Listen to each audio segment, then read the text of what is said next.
What's going on, everybody, and welcome to the Other Side of the Firewall podcast, where we talk about the latest and greatest in cybersecurity news, as well as we highlight those movers and shakers and glass ceiling breakers, those people of color who made it to the other side of the proverbial firewall. My name is Ryan Williams, and as always, I'm joined by Shannon Tynes. What's up? What's up? What's going on? And Chris Abacon. What's going on, everybody? What is going on? So, welcome to another episode of the show. So, if you have not already, please hit that like, share, subscribe, all those buttons, hit a bell. There's a bell involved. Our numbers are doing very well, so I greatly appreciate all of you checking in.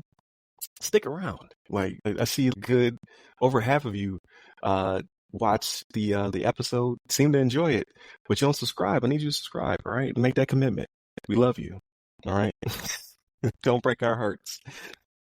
But without further Smash ado, that like button and smack that subscribe button. There it is. There it is. Like, I need you to be passionate about That's it. right. But also check us out. We're on a bunch of different platforms. So now we're on YouTube, both video and audio.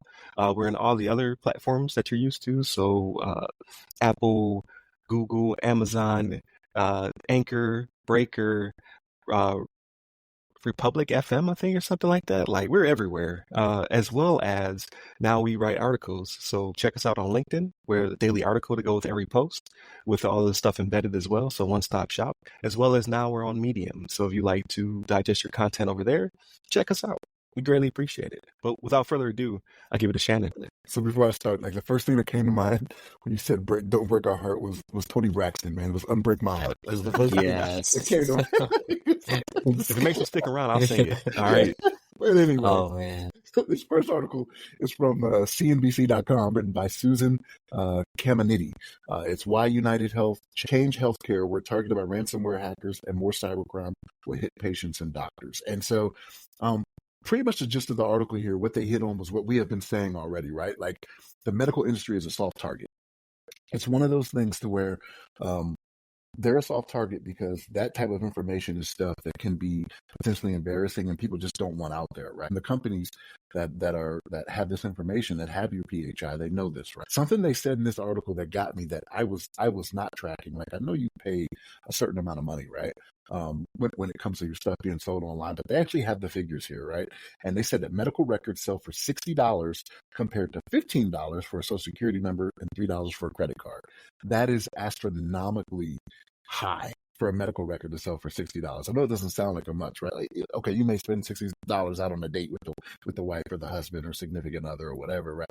Like, when you have a hack of this magnitude and the millions of health records that may have been compromised here, like, that's a lot of money. So I knew there was money to be made for it, but I did not realize it was this lucrative, right? So this thing is still ongoing with this Unitedhealth Change Healthcare subsidiary that got hacked last month, right? What it is Change Healthcare is the largest clearinghouse for insurance billing payments in the U.S. So all these insurance companies that run wild in the U.S., and we kind of talked about this offline a little bit too, me and Chris a little bit, where we were talking about how these insurance companies are just making money hand over foot, and how much medical debt there is in America.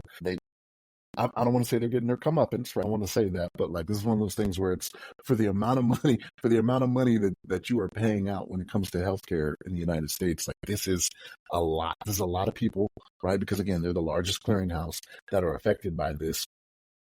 It just needs to be, you need to take better care of this type of information, right? So here's the thing, seeing as how lucrative that it is now, right? Like, I'm not going to say this is the case, but there could have been some hacker groups that didn't know it was as lucrative as it is, right? Like, this article, they can be reading this article and be like, oh my gosh, really? Is that, maybe I've just been stealing social security numbers, you know what I mean? Like, maybe I need to move to the medical field. Yeah, they'll switch their whole game up. Exactly, because there's money to be made now, right? Like, seeing how much it is, $60, right? 60 and then 15 and then 3. I'm like, wow, that is phenomenal. That's crazy. But Chris, what's your thoughts on this?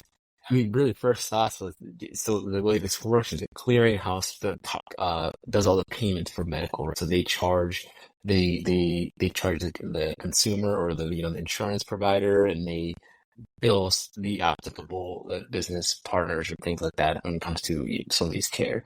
So really, what the hackers are doing is they're going after where it hurts. They're hacking organizations that they know will have to pay, because this clearinghouse is the means of how United Healthcare gets paid, how these hospitals get paid, how these hospitals get paid to pay their employees, right? So there's many downstream, first, second, third order effects regarding this. So these companies like this will pay.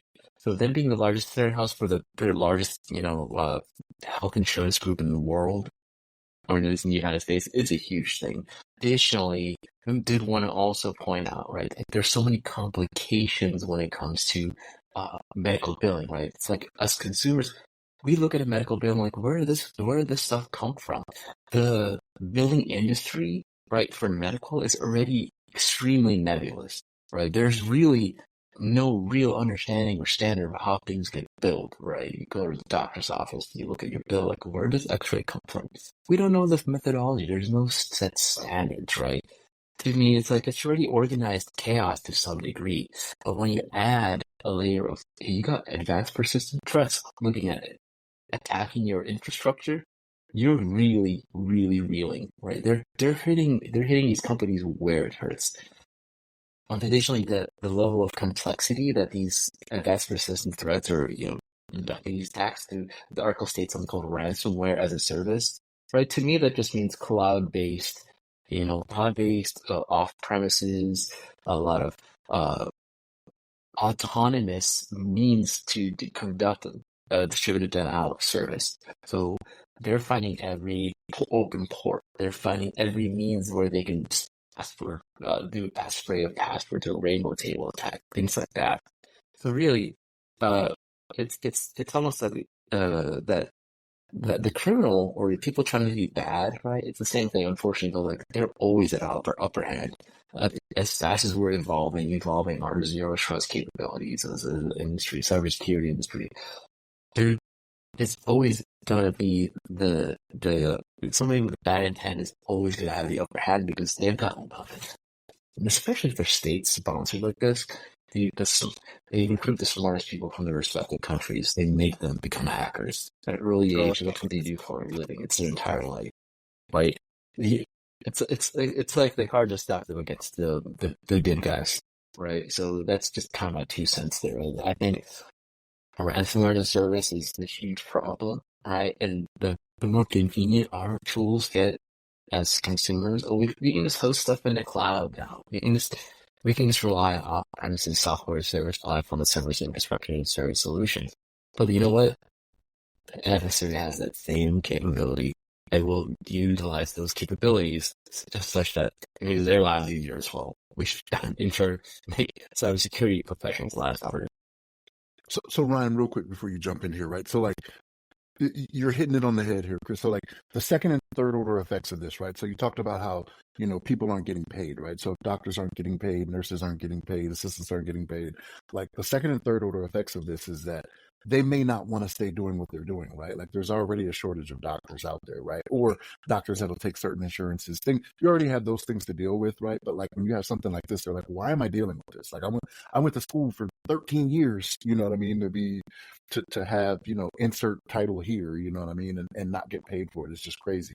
And the ransomware as a service, like it just makes it easier for everybody else that may not be as proficient to go out here and just say, yeah, I will pay you to provide me these tools to be able to do what I want to do, right? Like they no longer have to come up with it on their own. And that's like making it easier like that by offering it as a service, as we do everything as a service, right? Software as a service, infrastructure as a service. Like that's just the way everything is going. But it just makes it, those second and third order effects are really what you have to worry about, in that people are going to be like, I just don't want to be in this game anymore. Like I've got so much money in like school debt, you know what I mean? Like I can't afford to not get paid while I'm seeing these people and doing work. So, but Ryan, go ahead. I'm sorry, man. I had to jump in there real quick.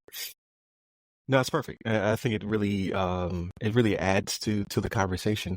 So before I jump in, again, pandering, like, share, subscribe. I need you to hit that subscribe button. Okay. The math ain't mathing. Okay. Just on this article alone, the reason that I brought it back up is because it's still ongoing. Like, so it's been on my news feed and it's been on the local news because I'm getting old. I listen to local news now. continuously. We reported back on this on February 28th. So it happened just prior to that because we're always a little bit behind because of the way we record our sessions. And people are still unable to receive their care providers are unable to bill and unable to receive their money. Like this is causing a backlog and some issues to the point where the federal government is now involved in investigating, which they would have been in there anyway because it affects people's health records and PII. However, it's been expedited. They're being very aggressive right now because it's being so disruptive, especially with this clearinghouse being so big and impacting so many people. When we talked about it on February 28th, we were saying that if you're GoodRx, Publix, CVS, Walgreens, the VA, all disrupted. So it was vast. We made jokes about, you got to get your vitamin V, right? It's stopping people from getting their Viagra and things of that nature. It still is. It's stopping doctors from charging, which is a huge offense. But then, like Shannon said, the numbers are wild. I did not expect to see that. So again, this was a big one for us, a big topic for us, just to indicate how bad this is for people.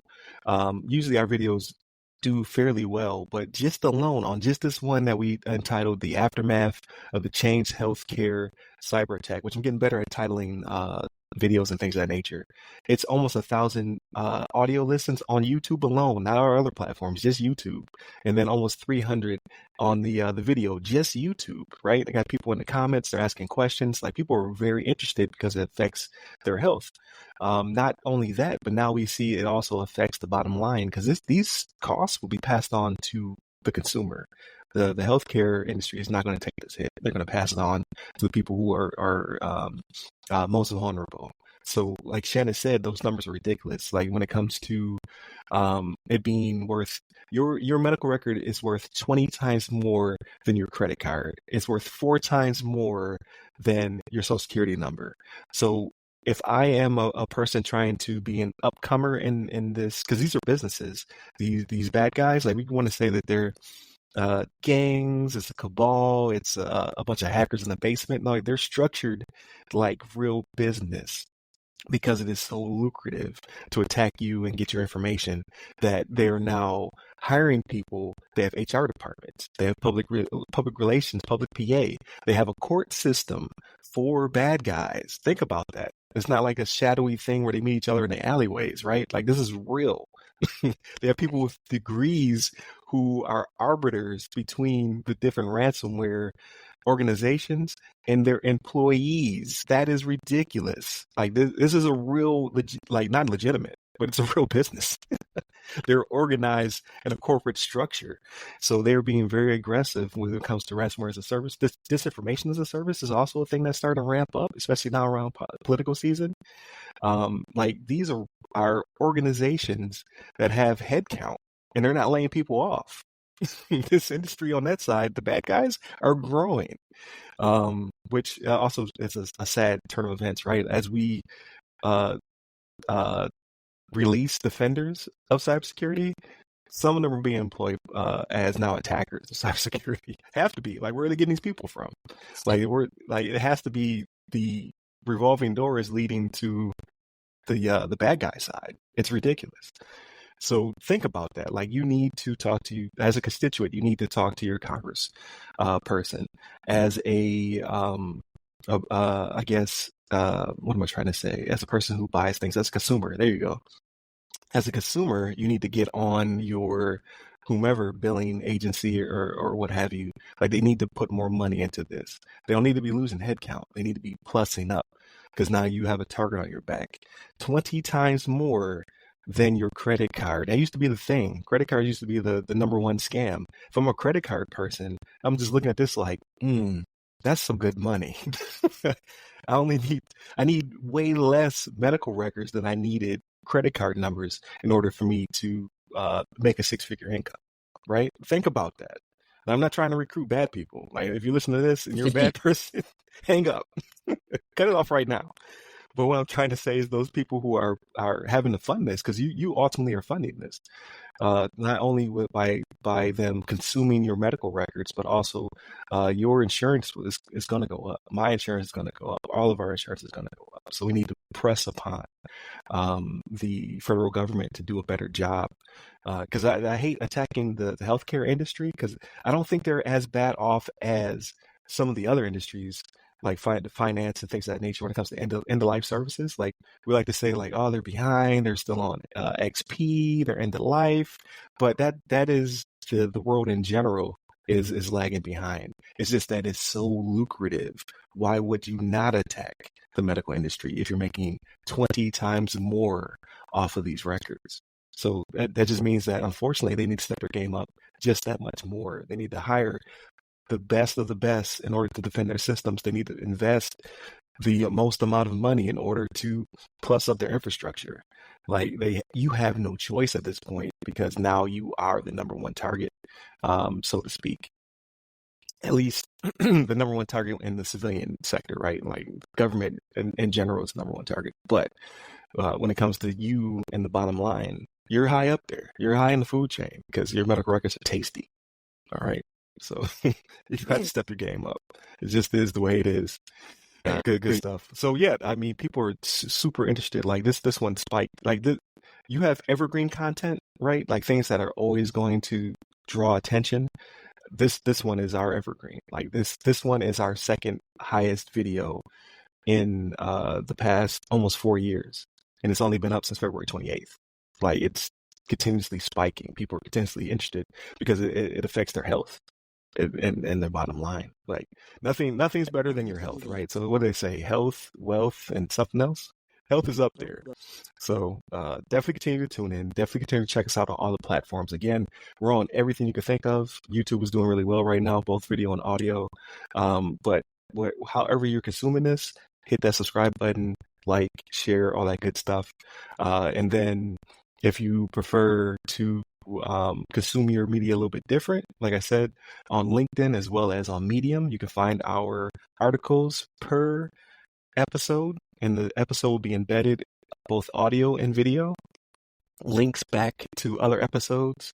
You can leave comments. You can converse with the audience on both LinkedIn and Medium. And now we have a weekly newsletter that drops on Fridays. We call it the Weekly Rundown, which has everything, a recap of all of our episodes. Everything's embedded, so it's a one-stop shop. All you do is go there, listen, watch. You don't even have to leave whatever platform you're currently on. So trying to make it as convenient for you as possible. We greatly appreciate you guys checking us out. Definitely leave us your feedback. Continue to hit us up on all the websites that go by our name, either the other side of the firewall, the other side of the FW, or Ask Us SP.